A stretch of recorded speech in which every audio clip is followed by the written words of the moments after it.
جد عائلتك 13 نفر. انت مخلف 12 مخلف 10. بس تعال لي الو الو مخلف 10 ابو حسن؟ اي 10. متزوج 2؟ زوج 2، واحده ميت واحده عادي. ولك الو. لا زين هسه ابو حسن تماطل انا وياك هنا هسه. اي والله هسه اشيلك ما 10 10 وقاعد بالتجاوز. جونا روحه. ليش 10 يعني هسه حتى حرف العين يشكل ما جاي يطلع. ليش 10 يعني؟ ايش قد اخلص؟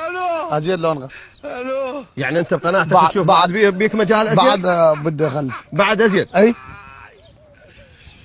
بعد ازيد تخلص. اي بعد. زين انت تكله كليه وحده اي وشغل قاعد من الشغل اي قاعد نهائيا. هاي شلون تخلفهم ذول؟ شلون تعيشهم؟ بعدنا 12 ساعه ودارس على الدنيا. هذيك الساعة قوي اي وعندك حيلك وتشتغل. اي اذا انت متزوج 2 اي وعندك 10 من البنات والبنين. اي الله يحفظك ويرعاك رحم الله والديك. ويسلمك.